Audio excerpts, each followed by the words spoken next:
Gracias, Ángela. Bueno, buenas tardes. Primero quería agradecer al grupo de neurociencias de la Universidad de Antioquia por abrir estos espacios y por la invitación. Yo le voy a hablar un poco sobre el Sistema General de Seguridad en Salud en Colombia, cómo está conformado, cómo funciona, cuáles son los beneficios y un poco de la acción de tutela para acceder a ciertos servicios que si bien no están establecidos como tal dentro del Sistema General de Seguridad Social, se puede tener derecho a ellos de acuerdo a unas condiciones específicas. Espero pues que sea la presentación de su agrado y que tenga mucho aprendizaje. Entonces, para empezar, la salud es un derecho y es un servicio. Entonces, el Estado colombiano debe garantizarnos la salud tanto como un derecho fundamental como un servicio. Y es un servicio que se presta, es un servicio público, qué pena, es un servicio público que también pueden brindar entidades particulares. Entonces, ¿cómo está conformado el Sistema General de Seguridad Social aquí en Colombia? Ay, qué pena, ¿la puedes devolver?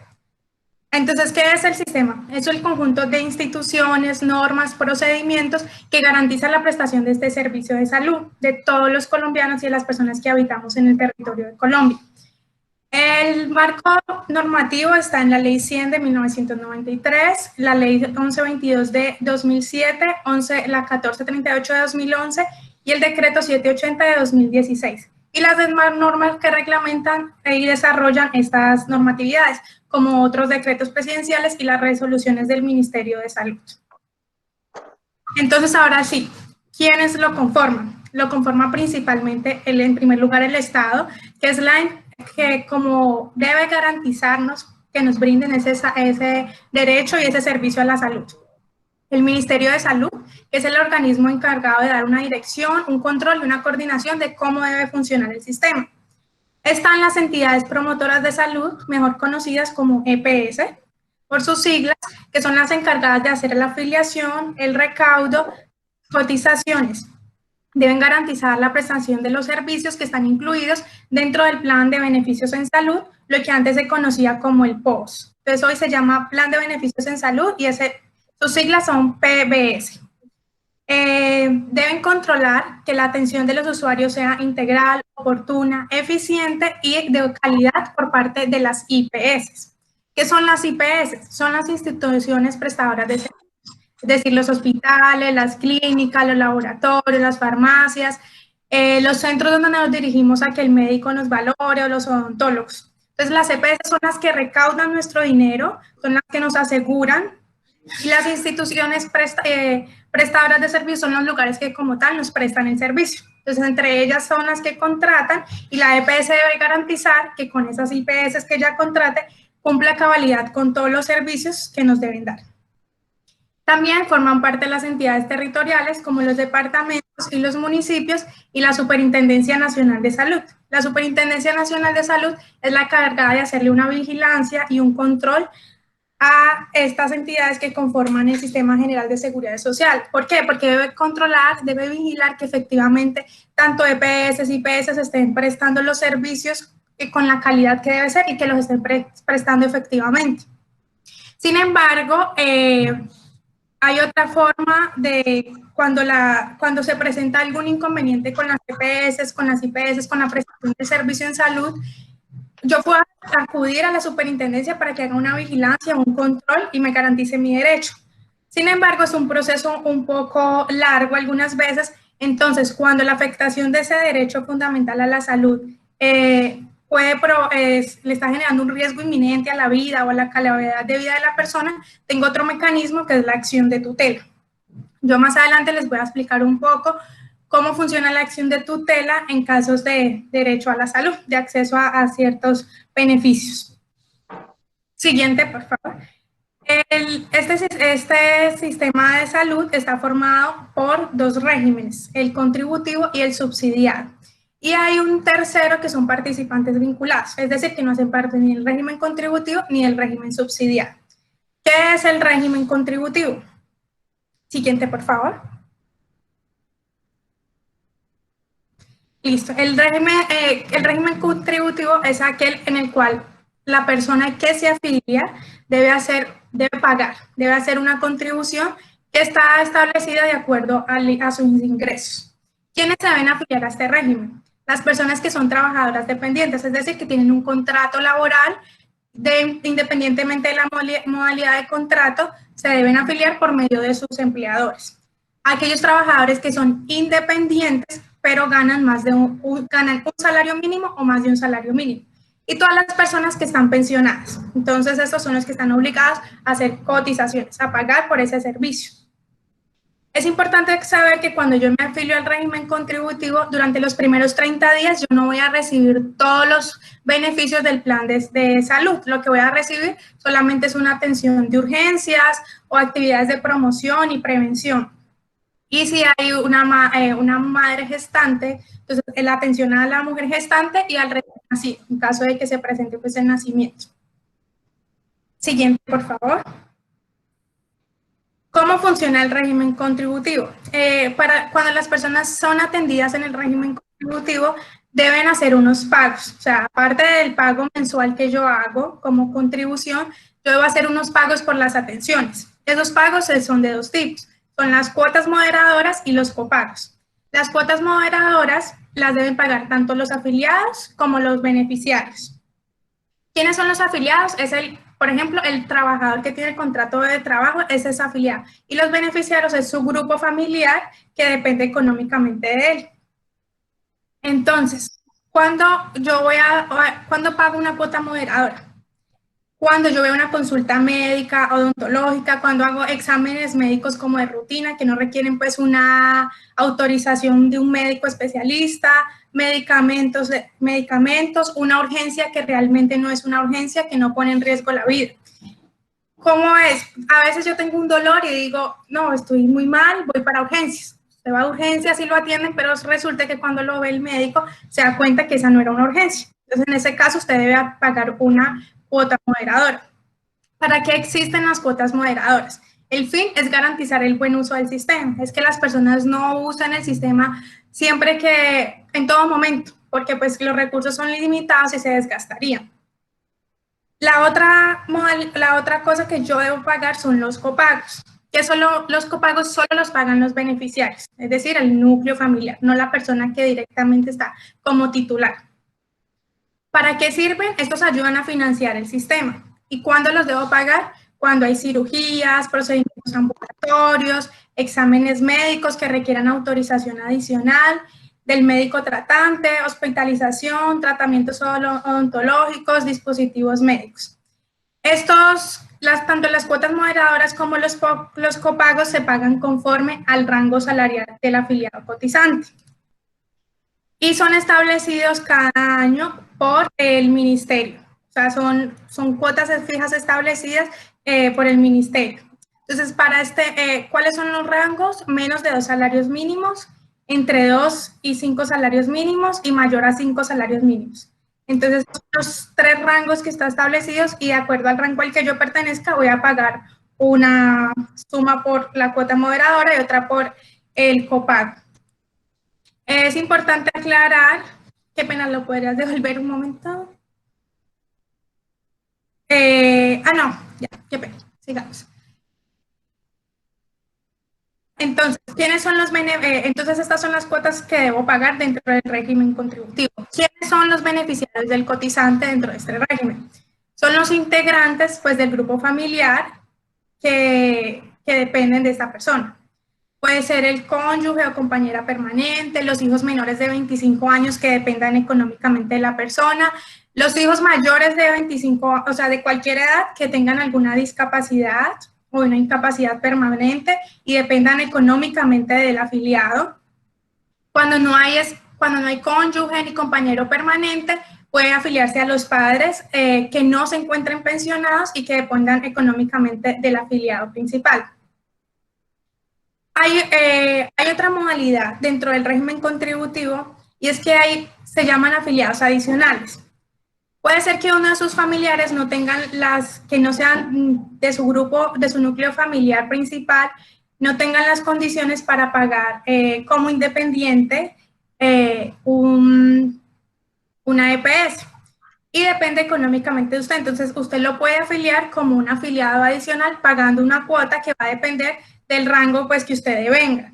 ¿Quiénes se pueden afiliar como esos afiliados adicionales? Puede ser los hijos mayores de 25 años que no tengan ninguna discapacidad, los sobrinos, nietos, hermanos, tíos. Siempre y cuando, y esta afiliación puede ser por el término de un año. Siguiente. El otro régimen es el régimen subsidiado.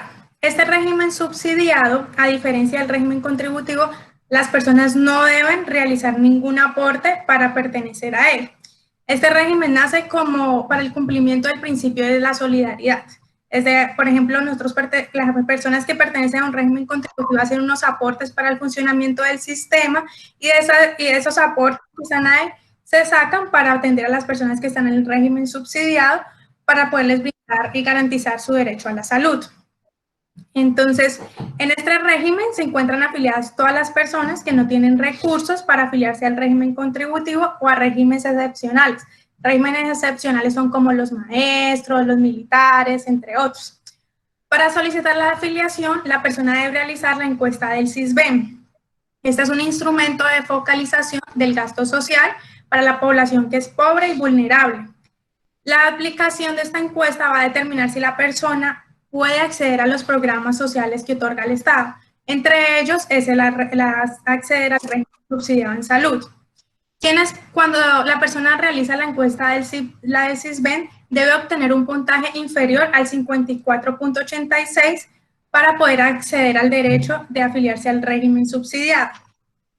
Siempre y cuando no deba estar en el régimen contributivo, porque puede ser que una persona encuestada en el SISBEN obtenga este puntaje, pero sea una persona que cuente con contrato de trabajo. Entonces, si la persona cuenta con contrato de trabajo, no puede acceder al régimen subsidiado porque está obligada a cotizar en el régimen contributivo. Para estar las personas que están en el régimen subsidiado y realizan esta encuesta, se clasifican en el nivel 1 y 2. Estos niveles los sacan del puntaje del SISBEN y se clasifican depende de la ciudad en la que la persona esté. ¿Quiénes son los encargados de realizar las encuestas? Son los municipios. Entonces, las personas que están en las ciudades como Medellín, Cali, Barranquilla, son 14 ciudades principales que estén entre el rango de 0,47 entre 0 y 47.99 pertenecen al nivel 1. Y las personas que están entre 48 y 54.86 pertenecen al nivel 2 del SISBEN. Ya hay otras calificaciones para las personas que están en otras cabeceras municipales, diferente pues a las ciudades principales. Por ejemplo, en otras cabeceras entre 0 y 44.79 son las personas del nivel 1. Y quienes están entre 44.80 y 51.57 pertenecen al nivel 2 del SISBEN. Y ya está una tercera para clasificarlas, que son las personas que están en el área rural.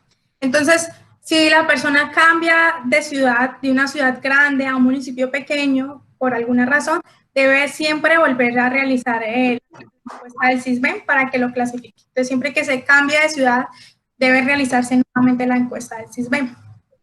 Siguiente. ¿Quiénes más son beneficiados? Aparte de las que acabamos de ver, ¿quiénes más se pueden beneficiar del régimen subsidiado? Los desmovilizados, los indígenas, los habitantes de la calle, menores en protección del Estado, las víctimas del conflicto armado, los colombianos retornados de Venezuela y los inmigrantes venezolanos con permiso especial de permanencia. En este régimen no hay derecho al pago de incapacidades o de licencias de maternidad o paternidad. Ya más adelante yo les voy a explicar cuáles son los beneficios del plan de beneficios en salud. Y el plan de beneficios en salud aplica tanto para régimen subsidiado como para régimen contributivo. Entonces, todas las personas tienen derecho a todo, excepto a las incapacidades. Las incapacidades solo se las van a cancelar a las personas que están en el régimen contributivo. En el régimen subsidiado, todas las personas están exentas de pago de cuota moderadora. O sea que nadie debe pagar cuota moderadora cuando está afiliado al régimen subsidiado. Es decir, por las atenciones básicas. Y solo los clasificados en el nivel 2 del SISBEN y que sean mayores de 1 año deben pagar los copagos, es decir, por cirugías, algunos tratamientos, solamente esas personas, pero en general no se paga nada. Siguiente. Entonces, aquí está el plan de beneficios en salud, el antiguo POS, que ahora es conocido como el PBS. Este plan de beneficios en salud también se actualiza cada año por el Ministerio de la Salud. La última actualización fue a través de la resolución. Amén.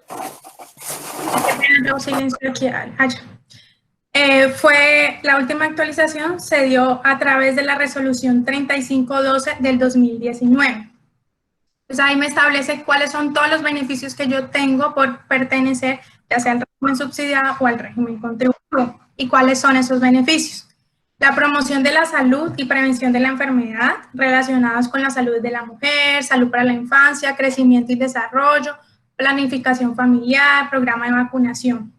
La atención integral a las mujeres gestantes, al parto, la lactancia y la atención al bebé. Odontología, con excepción de ortodoncia y periodoncia, el reconocimiento, como les decía, de las licencias de paternidad, maternidad o por una incapacidad de origen común, que esto es lo único que solo aplica para el régimen contributivo. Siguiente. ¿Cuáles son, entonces, qué tengo?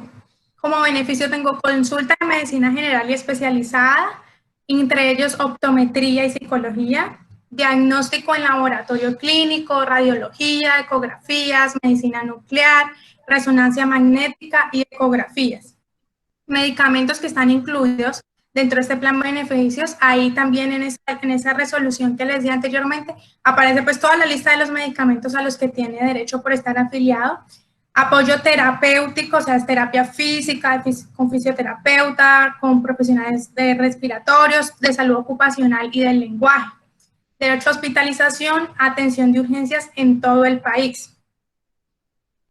Como les dije, hay una resolución que me da toda la lista de beneficios.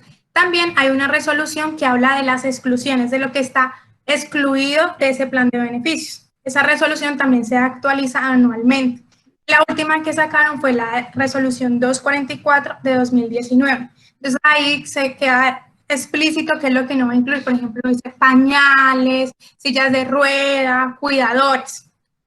Son cosas que están excluidas totalmente.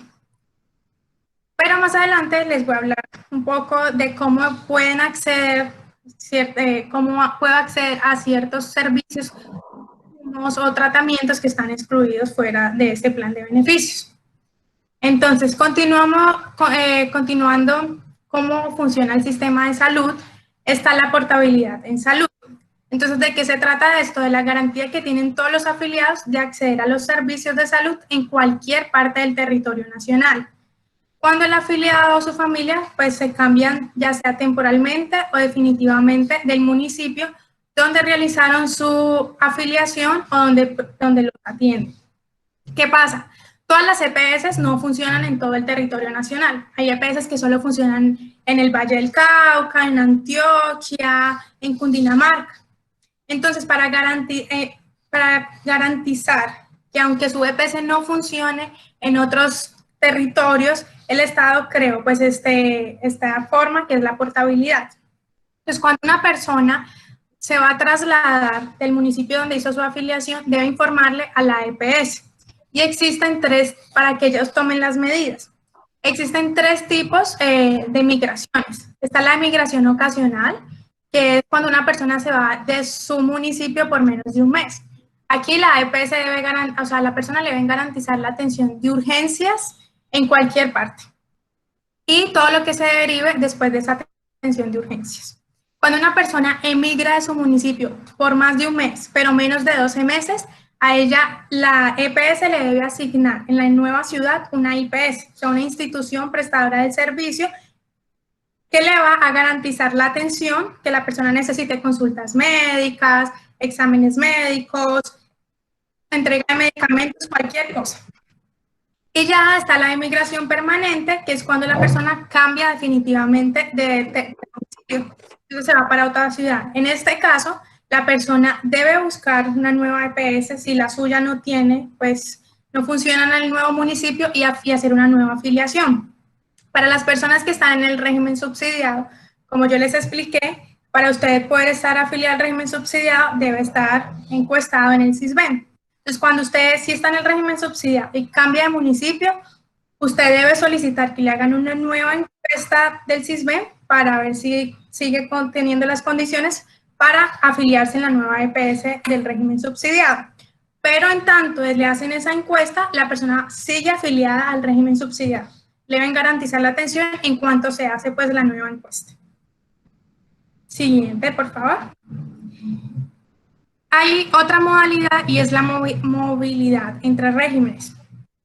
Entonces, las personas que están encuestadas en el SISBEN, que se encuentran en nivel 1 y 2, pueden realizar movilidad entre regímenes, cuando las condiciones así lo requieran. Es decir, por ejemplo, es una persona que está trabajando, está encuestada en el SISBEN y está categorizada como nivel 1 o como nivel 2. Entonces, es una persona que tendría derecho a pertenecer al régimen subsidiado, pero es una persona que está contratada en una empresa. Entonces, como está contratada en la empresa y tiene un contrato laboral, tiene la obligación de pertenecer al régimen contributivo.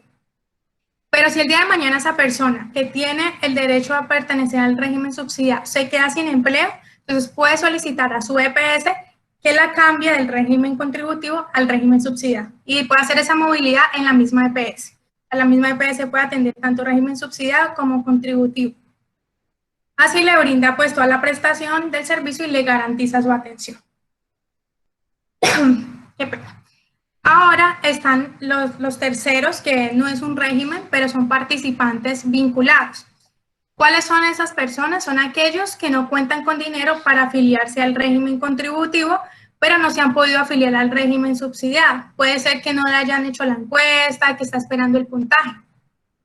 Entonces, estas personas deben ser atendidas en las IPS contratadas por el ente territorial departamental.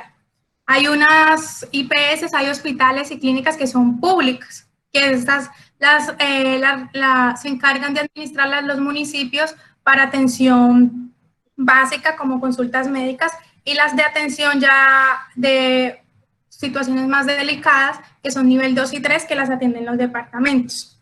Entonces, la persona que son participantes vinculados son los que pertenecen, que no han sido encuestados por el SISBEN, han tenido su resultado, y la misma población especial que no ha sido asegurada, menores abandonados o desvinculados del conflicto armado, población infantil a cargo del ICBF, personas en proceso de reintegración, personas mayores en centros de protección, población gitana, las incluidas en el programa de protección a testigos y comunidades indígenas. Siguiente. Bueno, es muy importante que sepamos que toda persona en el territorio nacional tiene derecho a recibir una atención de urgencias, aunque no se encuentre afiliada a ningún régimen. Entonces, si alguien es una cuestión de vida o muerte, es una urgencia, ya debe ser atendida. Y las entidades territoriales, como les decía hace un poco, en la diapositiva está equivocado, pero las entidades territoriales son las encargadas de administrar pues, las IPS públicas. El municipio se encarga de las de nivel 1, que son las que atienden consulta externa, que yo voy al médico, a ver si tengo un dolor, que me atiendan. Y ya los departamentos se atienden de las urgencias, cirugías, temas más delicados, que ya son nivel de complejidad 2 y 3. Siguiente. Bueno, entonces aquí yo ya les voy a explicar un poco sobre el tema de la acción de tutela. La acción de tutela es una herramienta constitucional que se creó con la Constitución de 1991 para proteger los derechos fundamentales de las personas. Uno de esos derechos fundamentales es el derecho a la salud. Uno de esos derechos fundamentales es el derecho a la salud. Como yo les expliqué, en el Sistema General de Seguridad Social en Salud funciona basado en un plan de beneficios en salud y en las exclusiones del plan de beneficios en salud. Eso no significa que porque existan exclusiones, o sea, que yo nunca voy a obtener lo que está contenido en esas exclusiones. Por ejemplo, cuidador, pañales, crema al micro, una silla de ruedas, un tratamiento específico, un medicamento específico. Resulta que estos están excluidos de este plan de beneficios en salud porque pues implican un alto costo y que tipo como por ejemplo los pañales o la crema al micro, ellas no serían fundamental, no serían directamente relacionados con la vida de la persona, pero sí están relacionados con la calidad de vida, con la calidad de vida de la persona. Entonces yo tengo estas herramientas. Yo aquí traje algunas sentencias para explicar un poco mejor. Esta es la sentencia T065 de 2018. Este es un caso donde una persona estaba solicitando que le asignaran un cuidador para un familiar. Como sabemos en la ley, el cuidador es alguien que no debe tener una formación técnica o específica en salud, no es algo técnico, sino que da la atención se encarga de los cuidados básicos y diarios de la persona. Bañarla, por ejemplo, si necesita que le cambien el pañal, darle el alimento o acompañarla. Entonces, el cuidador como tal, en principio, es una obligación que tiene que cumplir el núcleo familiar de la persona. Sin embargo, la Corte también reconoció que la persona que, por favor, me das la siguiente, que la persona que es cuidador no debe dejar de lado su vida, pues para entregar su vida a la otra persona. Entonces, reconoció la Corte que hay unas condiciones que se pueden dar para garantizar ese derecho de cuidador. Entonces, ¿cuáles son esas? Cuando la persona a la que se va, la persona que debe asumir el rol de cuidador, también es la persona que debe asumir el rol de proveedor económico del hogar. Y en ese núcleo familiar no hay nadie más que pueda hacerse cargo de la persona. Supongamos que son una pareja de esposos y son dos, él o ella está enfermo, necesita cuidados diarios básicos, pero el otro requiere salir a trabajar. Entonces, la persona no puede dejar de trabajar porque ¿cómo va a proveer los alimentos y las necesidades básicas de su hogar? Pero la otra persona también requiere esos cuidados básicos para su calidad de vida. Entonces, dice la Corte, yo no le puedo exigir a alguien, aunque sea su familia, aunque sea su responsabilidad de inicio, que haga algo que le queda imposible. Entonces, como esa persona la persona no cuenta con recursos económicos para asumir un pago de un tercero.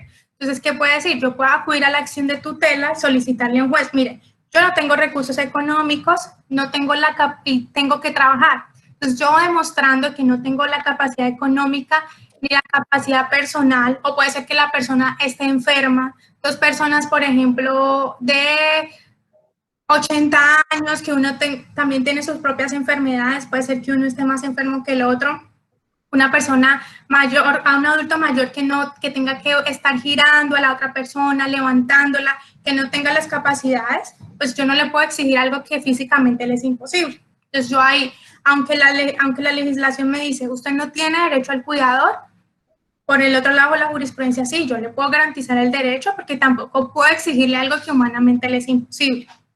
Pero entonces debo ver que estén esos requisitos. Siguiente, por favor. Entonces, ¿qué dice la Corte? Para esta Corte, los deberes de solidaridad descritos no obligan a los miembros del núcleo familiar, esto es, los primeros llamados a ejercer la función de cuidadores, a sacrificar definitivamente el goce efectivo de sus derechos fundamentales en nombre de las personas a quienes deben socorrer, pues no se estima proporcionado exigirles que con independencia de sus circunstancias particulares deban asumir obligaciones cuyo cumplimiento les resulta imposible. La Corte entiende que aunque en primer lugar la familia debe asumir esa responsabilidad, hay situaciones en las que realmente es humanamente imposible. Y ahí es donde debe entrar el Estado a suplir esas necesidades. Debemos ser pues todos solidarios. Siguiente.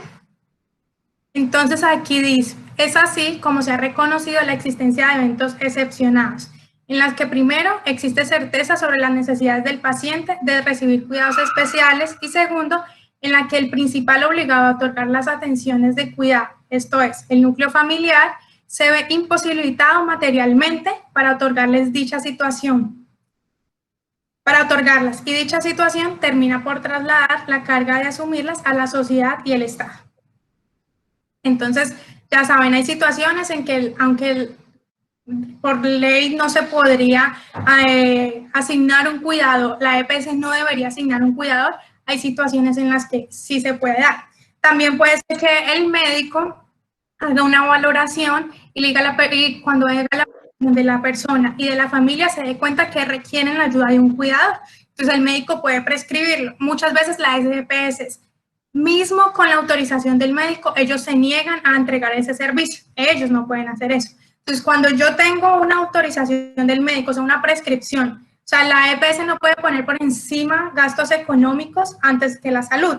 Entonces, ¿quién es el que realmente sabe? Es el médico. O sea, que si yo tengo una prescripción médica donde dice necesita un cuidado, necesita pañales, la EPS está en toda la obligación de entregárselo, sin poner ninguna traba administrativa. Y cuando ellos se nieguen, pues la persona tiene esta herramienta que es la acción de tutela para exigir pues sus derechos. Siguiente.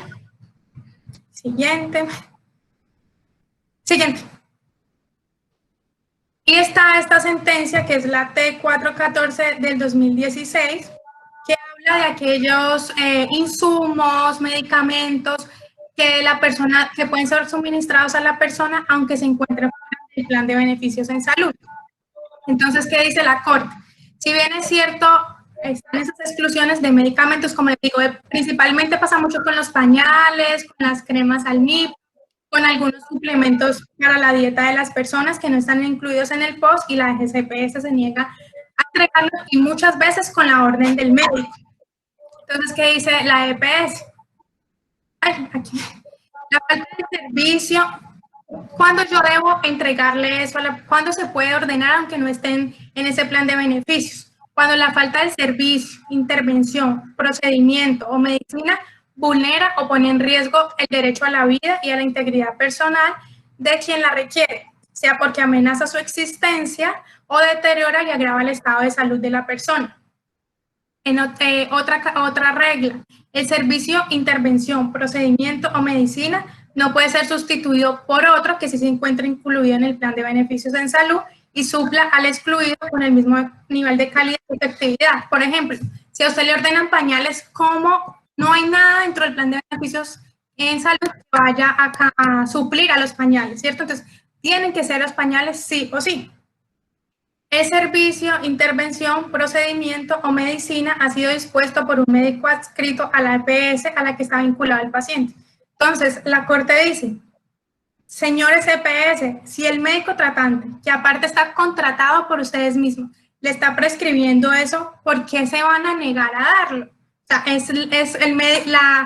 el conocimiento médico es lo que prevalece, no las trabas administrativas, ni que porque es muy costoso, eso no le interesa al sistema. Lo que le interesa es proteger y garantizar la salud y la calidad de vida de las personas.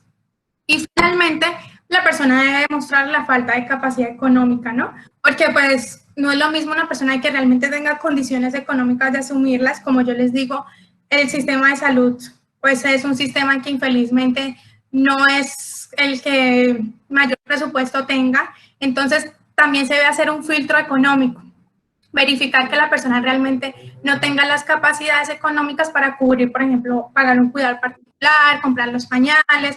Entonces, se hace toda una verificación para determinar si realmente la persona puede ser beneficiaria de esos insumos, tratamientos que no están incluidos en el plan de beneficios.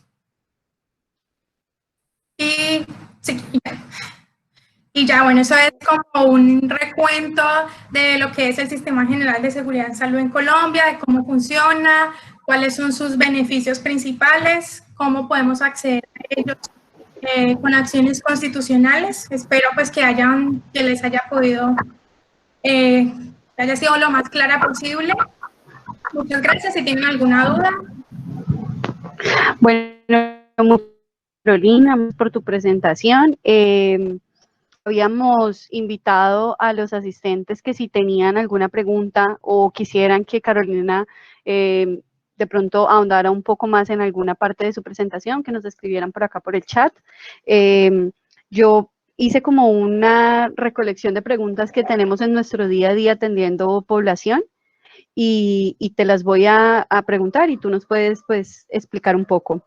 Cuando habla del cambio de régimen entre régimen contributivo y subsidiado, quiero plantear un caso que estamos viviendo con muchos de las personas en este momento, y es que debido a la pandemia muchas personas quedaron sin empleo, pero cuentan con una encuesta de Sisbén, sino que es en nivel 3. Entonces, quisiéramos como conocer si existe la posibilidad de hacer ese cambio y si es posible, de qué manera tengo que yo como usuario de la EPS solicitarle a mi EPS el cambio de régimen. Bueno, entonces, para esas personas que están en nivel 3 del Sisbén, realmente no tienen el beneficio al régimen subsidiado, porque el beneficio para ser beneficiado al régimen subsidiado solamente son personas nivel 1 y 2. Pero lo que la persona puede hacer es solicitar primero una nueva encuesta para que el municipio le realice una nueva encuesta para ver si pueden actualizar, porque puede ser que en este momento la persona sea a nivel 3, que sea a nivel 1 o nivel 2. Entonces ellos deben revalorar las condiciones de la persona. Cuando una persona fue calificada, digamos, con nivel 3 y considera que no está de acuerdo, puede pedir que le hagan una nueva evaluación. Y como en este momento estamos con una situación compleja debido a la pandemia, se han presentado unos cambios sociales y económicos bastante interesantes, entonces yo creo que lo primero que debe hacer es eso, solicitar una nueva encuesta para que la califiquen nuevamente. En el momento que la persona llegue a salir nivel 1 y 2, entonces va a su EPS con esa encuesta y le dice, mira, soy nivel 1 o soy nivel 2, entonces por favor, déjeme afiliada, pero en el régimen subsidiado. Y la migración es automática, o sea, porque ellos simplemente tienen que cambiar el tipo de régimen. Solamente solicitarlo a su APS, ellos deben hacer la migración. Porque hoy en día las EPS antes era, ay, es que esta es del régimen subsidiado, y ay, esta es del régimen contributivo. Hoy en día no. Hoy en día las EPS son tanto el régimen contributivo como el régimen subsidiado. O sea que hoy en día las EPS atienden a las personas de los dos regímenes. Ya no es eso de que, ay, es que la mía es pagando, la mía no es pagando. No. O sea, usted tiene que atender usted tiene que afiliar gente tanto subsidiada como contributiva. Entonces, lo primero es invitar a esas personas a hacer esa reencuesta, solicitarla nuevamente. Gracias. Acá en el chat nos preguntan cómo saber en qué nivel se encuentra una persona debido a los cambios del Sisbén. Tengo entendido que se puede solicitar el puntaje del Sisbén por la página del Sisbén. No sé si Carolina nos quiera contar algo sobre eso. Bueno, o sea, aquí tengo un cuadrito. No sé si tenga cómo compartirlo. O sea, en este momento el nivel del puntaje del Sisbén es en modalidad 3 y esos puntajes están establecidos como desde el 2013, si no estoy mal. Son unos puntajes que son específicos, pero como les digo, el puntaje para establecer si usted es nivel 1 o 2 va a depender de la ciudad en que viva, porque no es lo mismo vivir en Medellín a vivir en Bello, no sé, un municipio. Entonces no es lo mismo vivir en Cali a que yo vivo en Jamundí. Entonces eso va a variar. Pero como tal, los puntajes, es que yo aquí tengo la tablita, no sé si voy a intentar, no sé si puedo mandársela para que se las compartan, que es donde dice de cuánto a cuánto es nivel 1 y de cuánto a cuánto es nivel 2, y dice si es en la cabecera municipal, si es en Cali, para que puedan tener acceso a esa tabla y conocer los valores. Pero determina en qué nivel del Sisbén yo estoy, es el municipio que hace la encuesta, o sea, yo no sé cuál va a ser mi puntaje, solamente el puntaje lo va a establecer la persona cuando hagan la encuesta. Listo, Carolina, ¿nos puedes, por favor, me puedes enviar la tabla? Sí, ya te voy a enviar la tabla para que la tengan. Y a quien le interese recibir esta tabla nos puede poner en el chat el correo que yo se las hago llegar. Otra pregunta que teníamos era, todas las sentencias que nos estás mostrando y que nos haces alusión a que la Corte se pronunció sobre esto, ¿para qué le sirve a uno como usuario de una EPS tener en cuenta esas sentencias?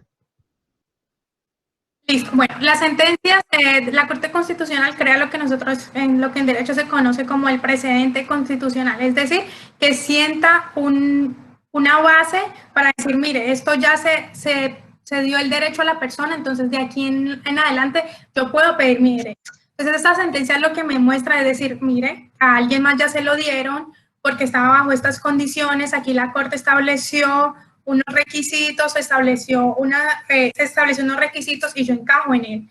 Entonces, si bien no me va a servir directamente en la EPS, ¿por qué? Porque la EPS, para ser sincero, las EPS les gusta negar muchos derechos porque ellos siempre están pensando es en el tema económico. Entonces, la EPS se va a negar. ¿A mí para qué me sirve el precedente constitucional? Es para ir a donde un juez de tutela para que obligue a la EPS. Entonces, para eso es que es importante conocer la jurisprudencia. ¿Por qué? En la ley, como yo les dije, en la ley a mí me van a negar un cuidador, me van a negar silla de ruedas, me van a negar pañales.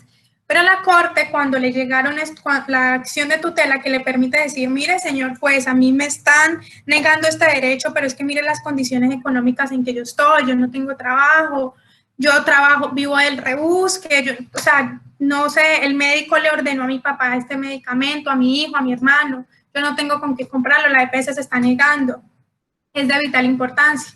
La EPS siempre va a decir, es que la ley dice que no. Cuando yo voy a donde el juez y le digo, señor juez, el juez hace un análisis y dice, ah, sí, es verdad, yo tengo que ponderar derechos y la vida está por encima de lo económico.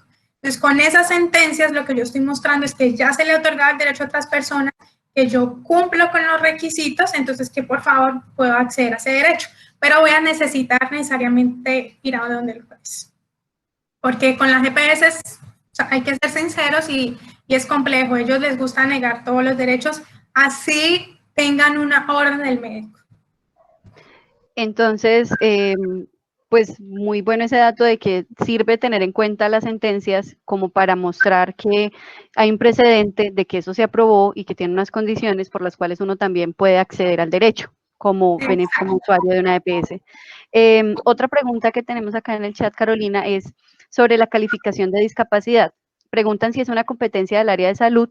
¿Qué ha pasado? Que se solicita ante la EPS para solicitar junta médica y dicen que no es competencia del área de salud, sino del área de medicina laboral o algo así. Entonces, bueno, o sea, creo que lo del tema de las discapacidades y la calificación lo va a hablar el doctor Oscar Arboleda, o no sé, en su intervención. Sí, buenas, sí, tengo seguramente pues algunos comentarios sobre ello, pero sí, es que esas incapacidades y el reconocimiento, por decir algo, de un grado de incapacidad en el sentido del laboral, sí es más de la función laboral como tal. Es que el laboral le pedirá dentro del campo a la salud también que reconozca esa incapacidad. Más adelante lo podemos mirar.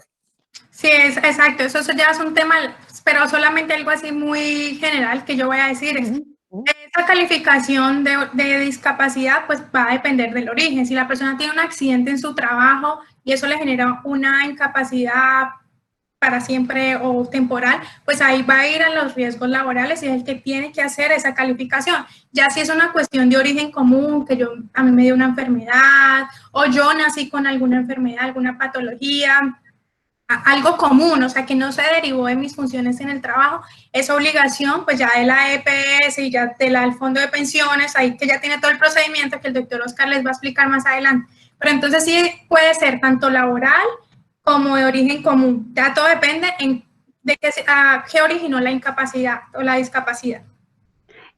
Carolina, para cerrar, nos gustaría que desde tu perspectiva como abogada nos contaras cuál es la clave para uno como usuario entenderse con una EPS para exigir los derechos y persistir en esa búsqueda de la garantía de derechos. Bueno, o sea, como yo les dije, para ser muy, muy honesta, las EPS siempre van a poner por encima el tema económico. Entonces yo creo que uno no debe desgastarse con la EPS ni peleando con la señora que lo atiende a uno por el teléfono, que además no tiene ningún nivel de incidencia o de poder de decisión. No vamos a desgastarnos Listo, hable con su médico, el médico le da órdenes, usted las tramita. Si la EPS definitivamente se niega a autorizar, yo le aconsejo dos cosas. Uno, presentar la queja ante la Superintendencia de Salud para que empiecen a hacer un proceso de inspección y vigilancia. Y dos, si la cuestión es urgente, también vaya a la vía de tutela, porque si es un medicamento, si es un servicio, si es algún examen, si es algo urgente, pues yo no voy a esperar a que la superintendencia, que tiene muchos casos, pues decida el mío, sino que me voy a la tutela que tengo, que son 10 días para que el juez falle a mi favor. Cuando una persona tiene un fallo de tutela, pues ya con eso la EPS va a brindarle el servicio y ni siquiera siempre es así. Hay algo, a veces las EPS, así esto tenga el fallo, la EPS va a seguir impidiendo su acceso.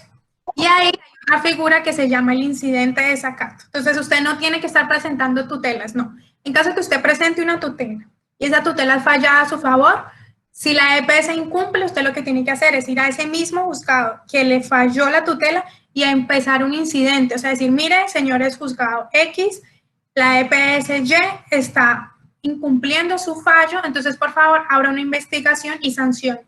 Cuando los juzgados empiezan a abrir esa investigación por el incidente de desacato, las EPS generalmente cumplen. ¿Por qué generalmente cumplen? Porque si ellos no cumplen, el representante legal va a ser arrestado y les van a colocar unas multas muy altas. Entonces ya las EPS, yo lo que aconsejo es no desgastarse con ellos en pelear, y es que mire, que así, no, porque ellos realmente no están muy interesados. Yo lo que hago es, voy a superintendencia, me voy por la tutela para conseguir lo que es realmente urgente. Si no quieren cumplir después de tener el fallo, entonces desacato. Entonces, y esa es la vía, pues para yo acceder a lo que yo tengo derecho, ¿no? Ni siquiera es algo que como que no es que de verdad tengo el derecho. Entonces, como yo tengo el derecho y tengo los mecanismos, entonces lo voy a hacer efectivo, sin necesidad de estarme desgastando siempre con la EPS. Listo, Carolina, muchas gracias por tu presentación. Espero pues que haya servido para todos los asistentes para aclarar dudas. Recuerden que si tienen preguntas, algún tema donde se quiera profundizar de lo que vayan a presentar nuestros ponentes, en el chat pueden mencionarlo y se los estaremos preguntando.